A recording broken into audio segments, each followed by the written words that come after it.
যখনই কোনো মানুষের মনে পাপ ঢুকে যায় তখনই তো সে বড় হয়ে যায় অমর্ত্য আঙ্কেল। আপনি এতদিনে যা করে দেখাতে পারলেন না, ওই মিউজিক ডিরেক্টর ভদ্রলোক তো এই কদিনেই সেটা করে ফেললেন। প্লিজ ভূমি, আপনাকে আমি অনুরোধ করছি আপনি এসব কথা বলবেন না। দেখুন, আমি পারিকে যেভাবে দেখেছি তার বাইরে অন্য কোনোভাবে দেখতে চাই না, দেখতে পারবো না। আমার কাছে পবিত্রতার সংজ্ঞা মানে ওইটাই। শুনুন, আমি পারিকে এমন একটা পবিত্র গণ্ডির মধ্যে বসিয়ে রেখেছিলাম যে আমাদের মধ্যে নরনারীর সম্পর্কটা কখনো হয়নি। জানি অমর্ত্য আঙ্কেল, আর জানি বলেই আমার মতো এত খারাপ একটা মেয়েরও রাঙা পিসিকে এই অবস্থায় দেখতে খুব খারাপ লাগছে। ও যেভাবে সুখী হয় হোক ভূমি, এটা তো ঠিক কথা যে আমি তো ওকে সুখী দেখতে চেয়েছি, ওকে ভালো রাখতে চেয়েছি, ভালো দেখতে চেয়েছি, ওকে আমি বাঁচিয়ে রাখতে চেয়েছি, আর চেয়েছি ওর গানটা যেন বেঁচে থাকে, যেটা দিয়ে ও অনেক অনেক অনেক মানুষের কাছেও পৌঁছতে পারে। জানেন তো ভূমি, অন্য মানুষ যাদের ঘরে মানে এরকম সন্তান আছে বা চেনা জানা কেউ আছে যারা পারির মতো, আমি চেয়েছিলাম যে তারা যাতে পারিকে দেখে যে তারা যেন এটা বুঝতে পারে যে না, তাদের হেরে যাবার কিছু নেই, তারাও জিততে পারে জীবনে। চাইলে তারা সাধারণ মানুষের চেয়ে আরো 5 গুণ এগিয়ে যেতে পারে। আমি তো এটাই চেয়েছিলাম। দেখুন, ঈশ্বর তার করুণা থেকে, তার কৃপা থেকে কাউকেই বঞ্চিত করে না। তবে হ্যাঁ, আজ যদি পারি তার এই সাধনার পথ থেকে সরে গিয়ে অন্য কোনো সাধারণ পথে চলে গিয়ে থাকে, সেটা তো তাহলে আমারই হার ভূমি। আমি বলে দিচ্ছি অমর্ত্য আঙ্কেল, আপনি দেখে নেবেন, ওই লোকটা খুব শিগগিরই রাঙা পিসিকে বিয়ের দাবি করবে এবং তারপর সব পাওয়া হয়ে গেলে রাঙা পিসিকে ছুঁড়ে ফেলে রেখে দিয়ে চলে যাবে। দায় পড়েছে ওনার রাঙা পিসিকে দিয়ে গান গাওয়াতে। কিন্তু আমি তো শুনেছি পারিকে নিয়ে একটা বিরাট বড় প্রোগ্রাম হচ্ছে, ওকে খুব বড় করে ইন্ট্রোডিউস করানো হচ্ছে। অমর্ত্য আঙ্কেল, আপনি কিন্তু রাঙা পিসির থেকে কিছু কোনোদিন পাবেন বলে আশা করেননি, ওই লোকটা করেছে।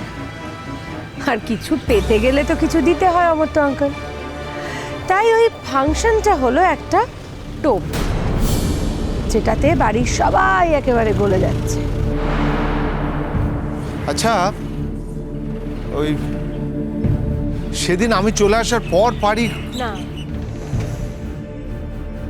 না অমর্ত্য আঙ্কেল, একটা বারও রাঙা পিসি আপনার কথা বলেনি। সে তো এখন নিজেকে নিয়েই বিভোর, নিজের আনন্দে বিভোর, দিন রাত খালি একই কথা। নতুন স্যার আমি তোমার কাছে যাব, নতুন স্যার তুমি কোথায় গেলে, নতুন স্যার তুমি না থাকলে আমার মন খারাপ করে, এক কথা।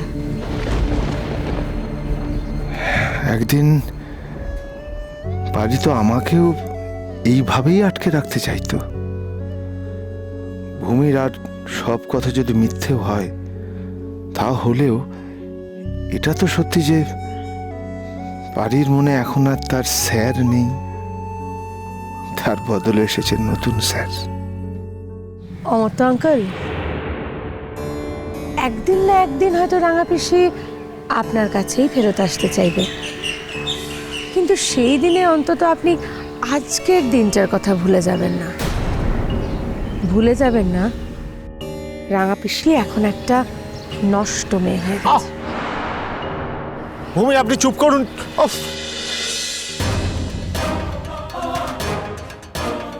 তোমার মনে এমন বিষ ঢুকিয়ে দিলাম না অমর্ত্য আঙ্কেল, যে এ জীবনে অন্তত আর রাঙা পিসিকে তুমি তোমার বউ বলে ফিরিয়ে নিতে চাইবে না।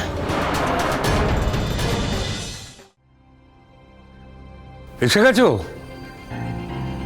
না না, তা না, আসলে আগে বলনি তো।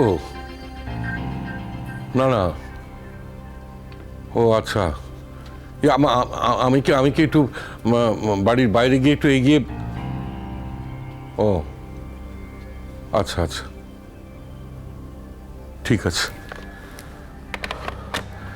বড় বৌমা, বড় বৌমা, বড় বৌমা।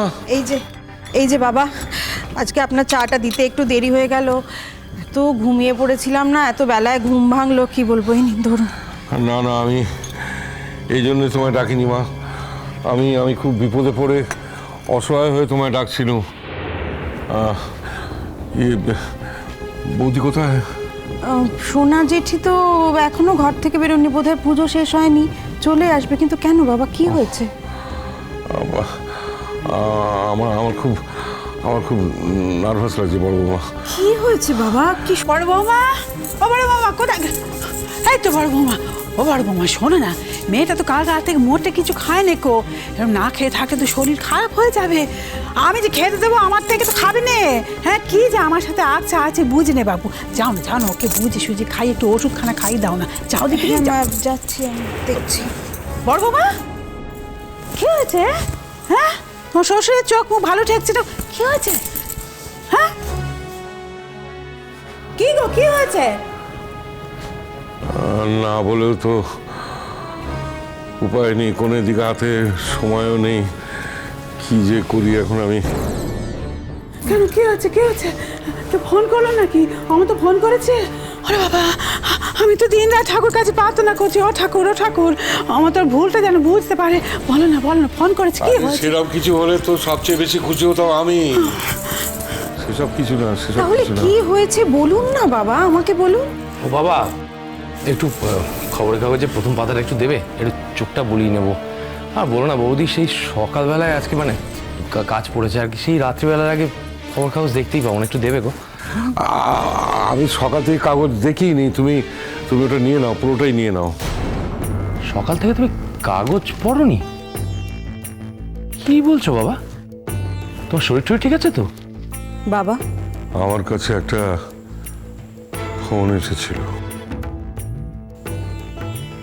কার ফোন বাবা? ধুর, কি ভিড় মানে বাজারে ভাবার বাইরে। যত ভাবি সকাল সকাল গেলে একটুখানি ভিড় হালকা থাকবে। ধুর, আমি সেজন্য আজকে সকাল সকাল গেলাম। আর কিসের আবার কি?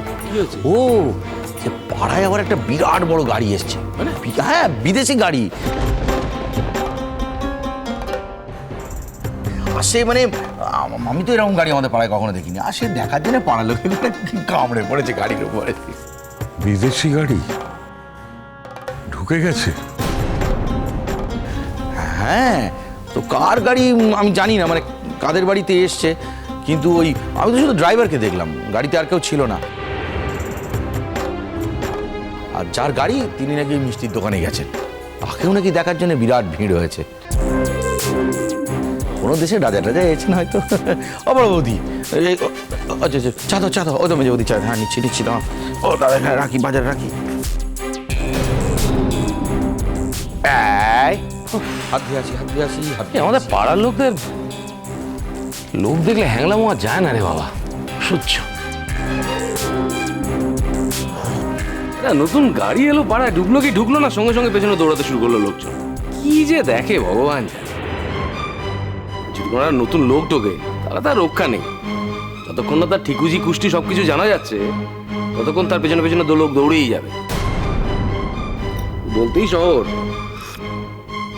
আসলে হচ্ছে গায়ের সজনে তলা বলে না, ঠিক গায়ের সজনে তলা এটা। ছোটন বাবা, ওই বড় গাড়ি চড়ে যে এসছে তাকে তুমি দেখেছো?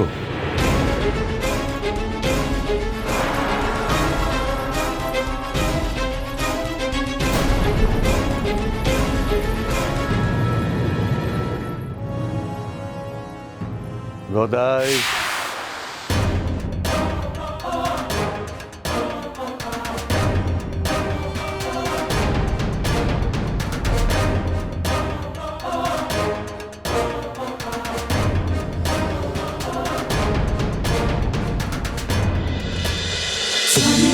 বাজে জন্মপথ